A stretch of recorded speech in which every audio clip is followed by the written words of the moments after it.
This program is made possible by generous support from China City, with locations in Oak Harbor, Freeland, and Mill Creek, Washington, as well as these local businesses.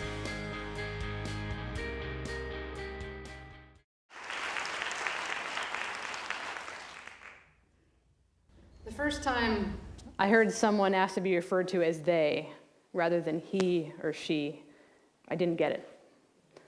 I was familiar with people switching genders. I was aware of all types of sexuality, and yet I had the hardest time training myself to use a neutral gender pronoun. I'm a little ashamed to admit I feel insatiably curious when I can't actually identify a person's gender. It's as if I need to fit them into a box and apply a list of qualities to them before I can really see them.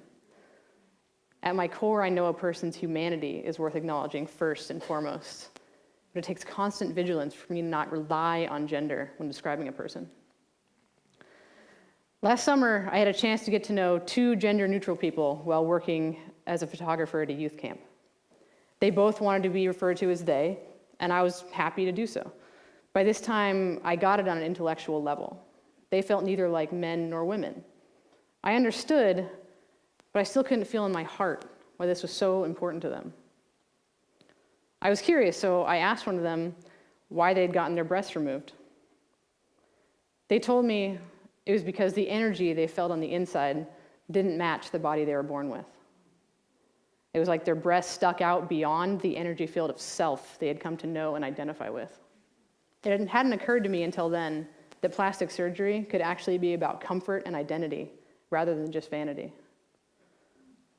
When I began thinking in terms of energy, I could understand this feeling just a little bit. I have never really felt like my large breasts mesh with who I am. As a tough and aggressive athlete, I forget my chest is vulnerable sometimes when I throw myself at the ground. I rarely wear clothes that show off cleavage, and if I do, I feel uncomfortable. And I love sports bras because they really strap it all down.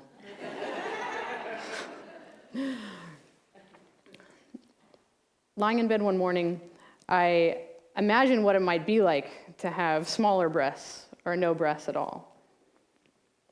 I imagined how clothes would hang, how people would look at me or what they might think of me. I imagined what I might feel like on the inside if I looked less curvy on the outside. But it never occurred to me as something I could actually try out. So I got up and I attempted to wrap myself in an ace bandage. Did not work very well. I Googled other ways that people strap down their chests, and I found that there were 100 different breast binders for sale.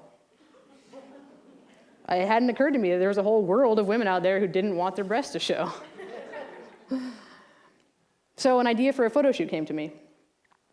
I wanted to explore two versions of myself, one feminine and one more masculine. My friend Mercia Mosley is a professional photographer too, and I mentioned this spark of an idea to her and asked if she would photograph me. As we talked over the project, we both seemed to be of the same mind in how the images would look and feel. We thought we'd use a soft, classic beauty light for my feminine side and a more edgy, contrasty light for my masculine side. When it actually came time for the shoot, I put on makeup and donned one of my few dresses. In the dress and heeled boots, I felt powerful and very aware of how I was holding my body. I expected to feel soft on the inside, the way I imagined femininity to be soft. To my surprise, I felt steely and defiant instead. Mercia was compelled to shoot up at me from below as I towered over her. I glared down at the camera. I jutted out my chin and lifted my head, and I stared around the room and owned it with confidence. It wasn't like I was acting or being fake. I just embodied a persona I didn't know I contained. When it came time to transform into the other version of myself, I decided to actually shave the sides of my head because I wanted to mark the transition with something irreversible. As I cut my hair, I relished showing off cleavage and bare legs. And at the same time, I was totally giddy to strap it all down and embody another part of me. And as soon as I washed off the makeup, put on my pants and flannel shirt, this softness came over me. I expected to feel hardness or edginess or like I had something to prove. Instead, I just felt gentle and relaxed. Now, breathing in a breast binder isn't that easy, but something about wearing it actually felt liberating. Poses were natural, and without planning or adjusting, Mercy and I spent more time on the same eye level. I didn't care about the way the light brought out imperfections on my face.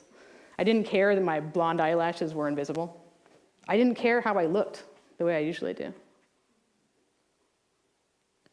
I've assumed that most women feel strongly about being female. I thought maybe I was missing something. I thought maybe I was a bad woman for not feeling deeply connected and attached to that part of my identity. When I was young, I didn't even like to say the word woman because it felt strange coming off my tongue. And the truth is, I feel more like a Hannah than a woman. And at the same time, I'm fine with the way I was born. My gender is a part of me, but it does not necessarily define me. I love containing these facets and not having to choose to be just one way. And I'm so fortunate to be surrounded by people like you all who take me as I am. And I just want to say a huge thank you to Mercia for taking these incredible photographs. Unfortunately, she couldn't be here tonight, and for exploring this idea with me. And thank you all.